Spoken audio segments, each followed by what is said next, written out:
We're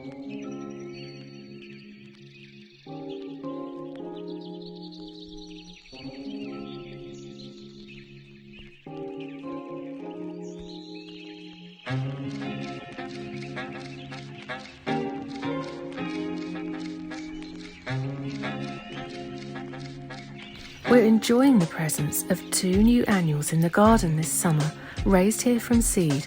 The first is Ladybird, an adorable poppy with bright glossy petals and irrepressibly cheerful flowers. The black spots on scarlet petals are suggestive of the classic ladybird look, and it also seems to attract actual ladybirds too. We found the quickest way to germinate in March was on a windowsill indoors with seeds scattered on the top of constantly moist, fibrous general-purpose peat-free compost rather than seed compost. And this took 5 days for the first seeds to start germinating. Outdoors in an open container, germination began after 10. One of Ladybird's benefits for pollinators is that, unlike our perennial Welsh poppies, which close their petals at the end of the afternoon, Ladybird stays open for business at all hours.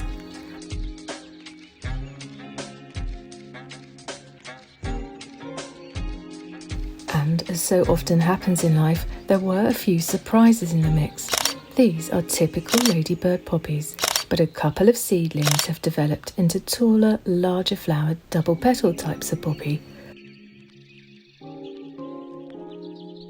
Happily, they are very attractive and perfectly colour coordinated with Ladybird.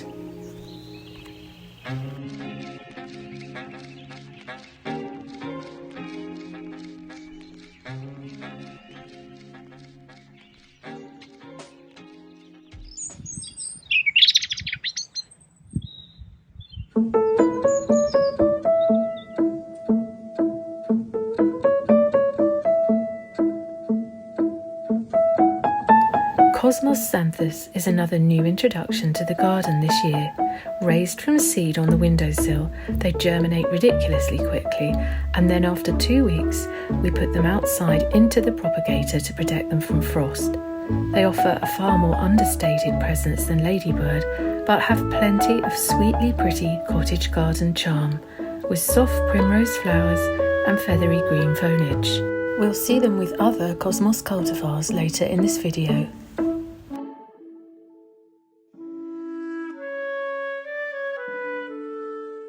To have an abundance of colour and scent in the garden this May and June is a particular joy because this year was such a frustratingly slow starter with a reluctant spring after the bitter winter.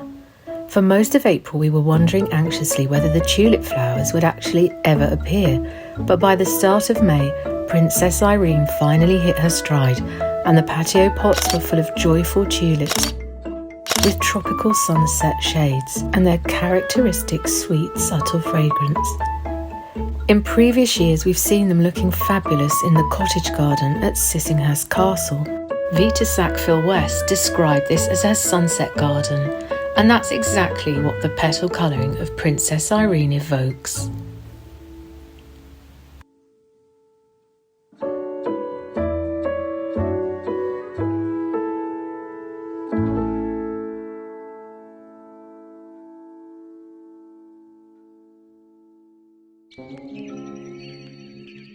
These gorgeous tulips are called Bleu Aimable. Bleu Aimable.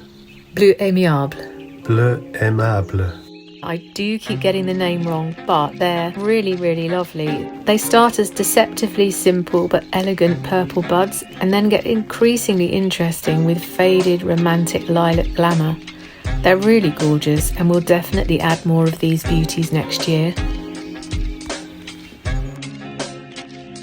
This sweet shop-coloured Aquilegia has been growing in a pot for about 4 years.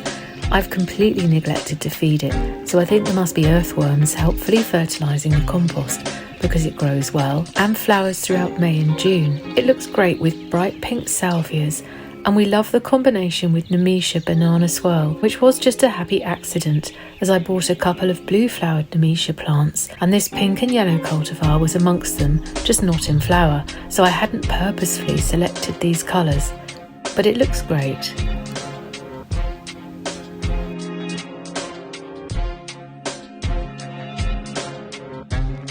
Our favourite allium is Globemaster. We love the way bees just crawl all over this giant spherical feast with barely the need to fly from plant to plant. As you can see there in pots and also in the raised beds beyond, they've multiplied over the years and seem to come up true to form. They don't always reach their full size potential in containers, but they're still every bit as lovely.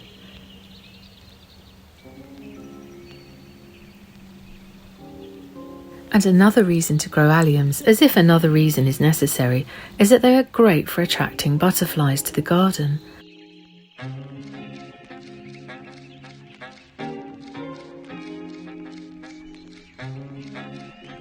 This is the small blue, the UK's tiniest resident butterfly. Its underwings are more silvery grey than blue, and the upper wings are dusky coloured.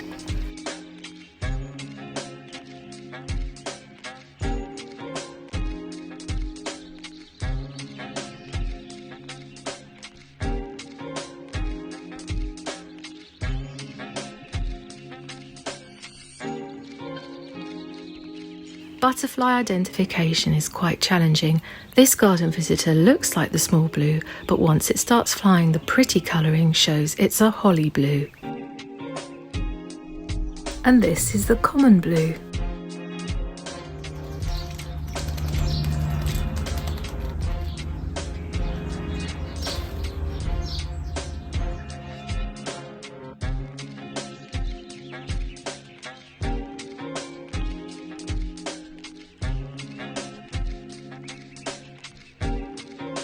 Gorgeous annual Cosmos Rubenza is a perfect pollinator pleaser, with a rich supply of nectar and pollen from lots of single open-faced flowers appearing from June to September. Petals open in a deep velvety ruby shade that gradually fades to dusky pink, and the more cut flowers you take, the more buds it produces. Cosmos Rubenza and Cosmos Xanthos are as delicious as strawberry jam and clotted Cornish cream.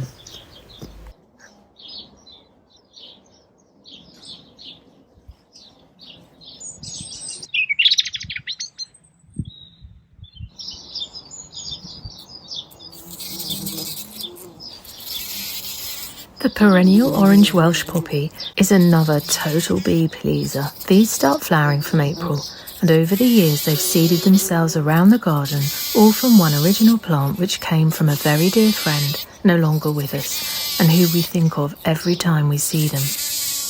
I collect the seed each year and try to determine the spot that the new plants will germinate and grow. For example, we'd love more orange in this raised bed, to add greater contrast with the purple and blues. But ultimately the poppy seems to choose for itself where to multiply, and it will always pop up in an unexpected place in the patio or another pot, and will just be delightful anyway.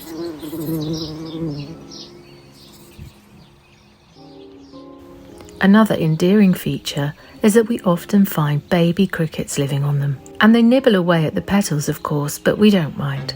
Not every cricket will make it to adulthood, as the dunnocks and sparrows find them much too tasty, but they are all part of the garden ecosystem, and it's fun to watch them as they mature.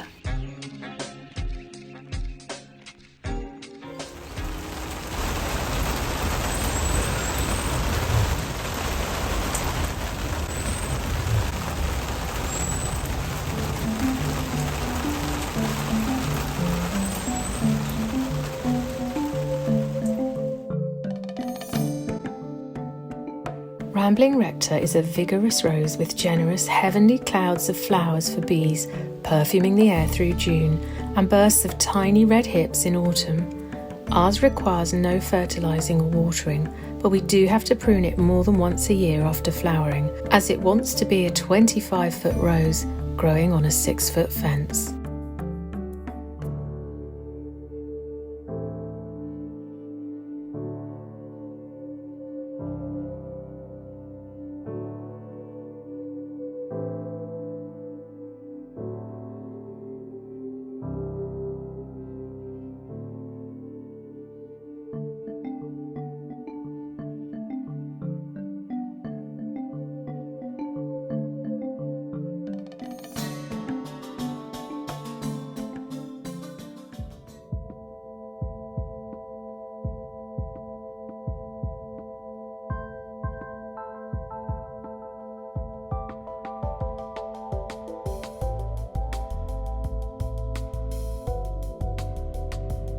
Nemesia Denim is covered in completely dreamy flowers from early summer through to autumn and is loved by pollinators large and small. According to the RHS, it's a half-hardy deciduous perennial, so I need to provide more protection this winter, as last year ours didn't survive the freeze and I couldn't bear not to replace them.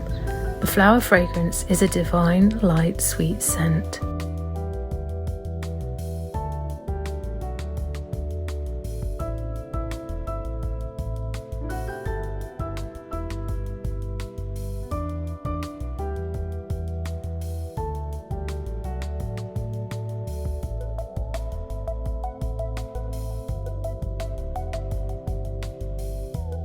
This is Bearded Iris Mer du Sud.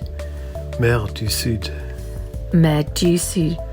Mer du Sud. It has gorgeous, saturated, eye-catching violet blue flowers in late May and early June.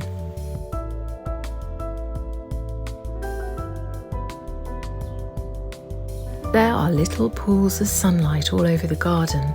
This is Campanula Dickson's Gold, a hardy evergreen gently spreading perennial with zingy limey yellow foliage and soft lilac blue flowers in early summer. It also provides a great colour and textural contrast with darker evergreens in winter. At first glance, it might not appear to be attracting bees, but a delightful quirk is that there are hidden layers of flowers, and often you see the surface of the leaves twitching and a bumblebee is burrowing about from bloom to bloom underneath, eventually emerging.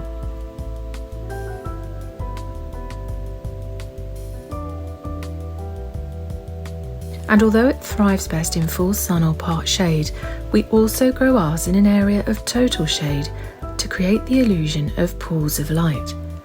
It will not flower as productively in the shade, but in well-drained soil it seems to tolerate these conditions.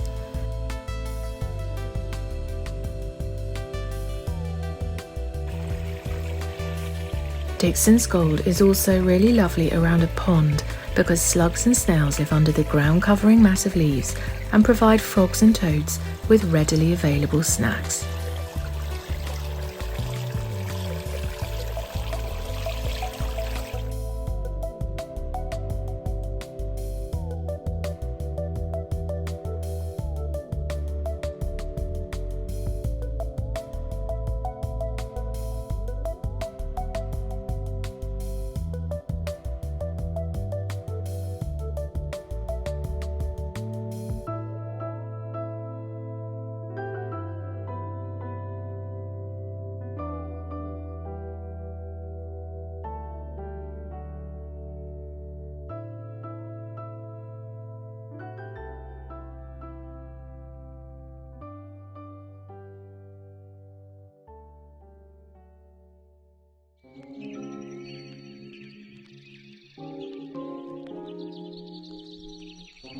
Perennial Salvia Pink Pong is a true gem for patio pots. Ours didn't finish flowering until mid-December last year and survived a very bitter winter. It did lose all its leaves and about a third of the length of stems died, but I pruned them back to green wood in the spring and it's regenerated beautifully. I bought another pink pong plant from a local nursery this year for hopefully even more visiting hummingbird hawk moths.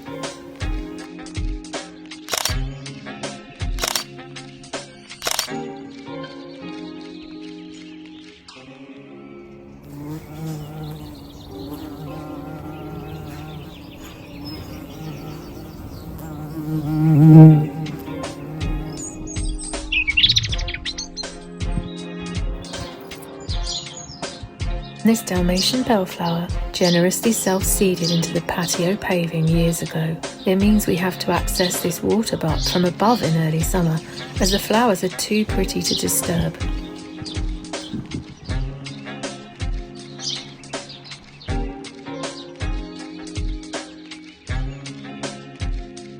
It has also self-seeded in the pebbles under our pretend bonsai pine tree and has added to the tree's charm.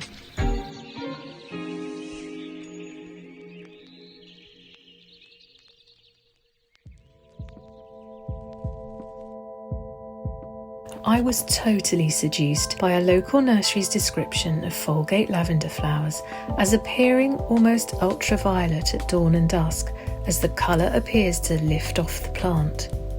This sounded so enchanting, I forgot to consider the size of this lavender. This is its second summer, and it is relatively compact and not the big, blousy, waist-high path spiller that I had in mind. However, it is indeed the most magical blue, and I can't fault the nursery's description.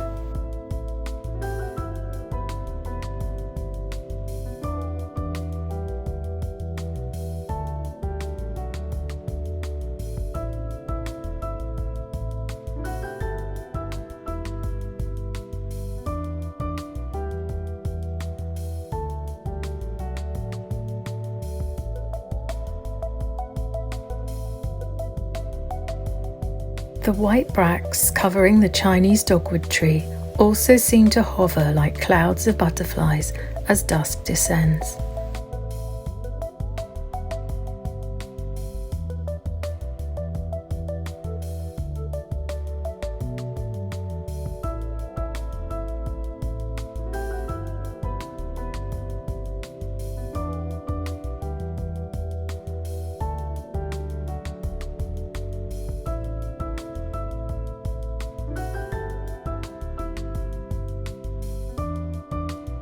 The glory of the dogwood and the rambling rose will fade as the summer stretches on, but there is the excitement of burgeoning agapanthus buds waiting to set off their summer fireworks.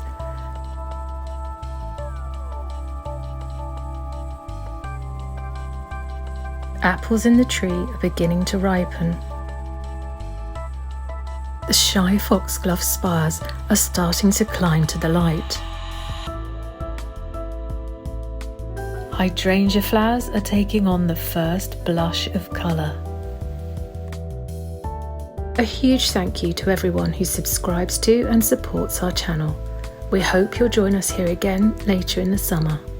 Until then, we wish you flowerful times and nature-soothed minds.